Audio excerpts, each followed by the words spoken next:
So with us today is Mariia Chaplia, the chairwoman of Ukrainian Students for Liberty, who last week was in Washington, D.C. at the Conservative Political Action Conference, or CPAC. And we are here to ask her about her experiences in Washington and with the conservative movement in general. Mariia, thank you for being here today. Hello. So I would like to first ask, what attracts you to the Students for Liberty? Well, I would start with explaining what is Students for Liberty. Ukrainian Students for Liberty, which we have here in Ukraine, is a part of a big student movement called Students for Liberty, which originated in the US and for now gathers the most, I would say, intelligent and bright students all over the world who are passionate about liberty and are eager to make this world a freer place to live in. And here in Ukraine, we also have a group of people who are willing to make Ukraine a free country, and that's why we also came to CPAC to establish this networking with other students and make Ukraine as well as other countries freer and better. So Students for Liberty is an international organization that's tied to the United States? Yes, exactly. Okay. So when did you first join the organization then, you personally? Well, firstly, I joined as an activist last September, and then I joined LC program in May, and for now I serve as a local coordinator. Apart from being a chairwoman for Ukrainian Students for Liberty, I am a local coordinator for European Students for Liberty, which is a part of Students for Liberty International. Wonderful. So at CPAC, first I ask, it's an American-based organization, so that might already answer my question, but what really made you want to go to D.C., to make your voice heard in D.C.? Well, I truly believe in the power of non-governmental diplomacy, and I think that if we want to establish better relations between Ukraine and the US and other countries, we have to communicate with our peers who have same ideas and with other people. And I think that when I talk to students from the US, it is far more easier to explain to them what's happening in Ukraine, why Putin is a killer, as we had written on our T-shirts, than if I just communicated with them on Facebook. It's different because you can convey your emotions and you can make them understand why it is important to make relations between our countries and why Putin is such a threat, not only to Ukraine, but to the world. Okay, so some of the other people at the conference may disagree with you that Putin is a threat. So did you feel much hostility towards your message at CPAC, or were people more accommodating to what you're saying? Well, I'd like to start with saying that as far as I know, since Trump has become president, the number of people in the Republican Party who supports Putin has grown enormously. And that was kind of felt during the CPAC. I like to say that CPAC is a very big conference, and you can find people of different ideologies. You can find libertarians as Students for Liberty were presented there as well, and you can find very determined conservatives. So it's you can talk with people who share different views and in some way have different values. And that's why CPAC is such an amazing conference, I would say.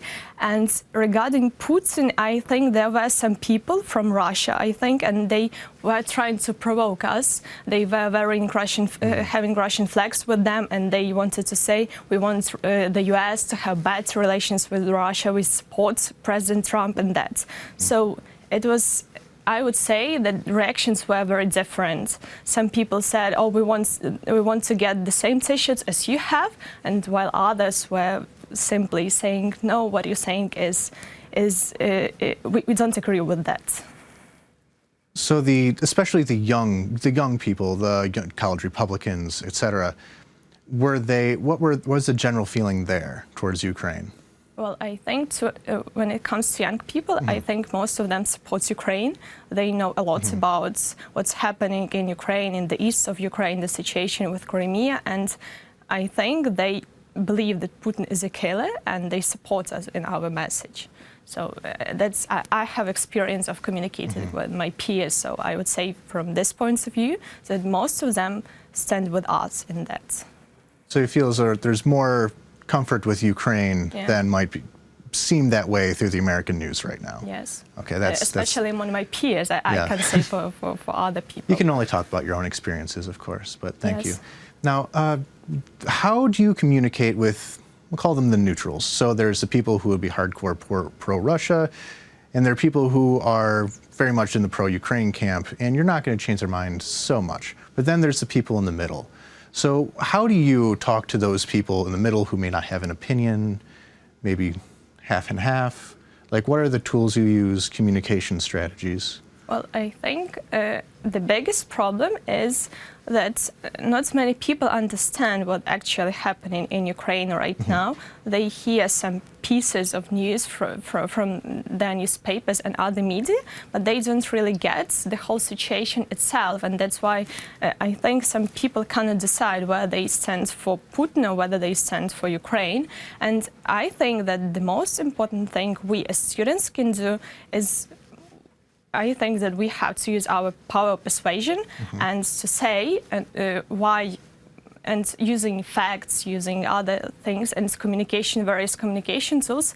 We also started a media campaign, as you might have seen. That's one of the communication tools we are trying to use to say why people have to consider our position and maybe accept it. So it's all about communication, Yes. information, education. Yes. Now, my last question for you would then be, what are your hopes for the future in regards to getting this message across? Like, do you see it as being very successful, these campaigns? Well, yes, I do think that we will be very successful in these campaigns because I'm a part of Students for Liberty, and in my view, it is one of the most successful youth organizations in the world. And I think we have lots of opportunities. We can reach out to many people, to people from almost every country in the world. So. And Students for Liberty stand with Ukraine, they stand against Putin. So with all these communication tools and with all these possibilities Students for Liberty gives us, we can convey this message of Ukraine, why Ukraine has to become a free country, and how can we as students contribute to that. And are there any future plans for other conferences, major actions, etc.? Sure. We have many of plans. As we are launching our own NGO for now, we are going to launch many educational events. We also were very actively taking part in education campaign in support of scholarship reform. We were advocating for the cuts of government spending on education.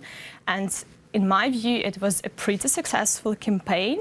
And for now, I think we are going to focus more on some educational events. Maybe it will be kind of School of Liberty, something like that. We had an entrepreneurial school on your website? We also do have Free Startup project, which is about young entrepreneurs and startups. So we are going to develop that as well.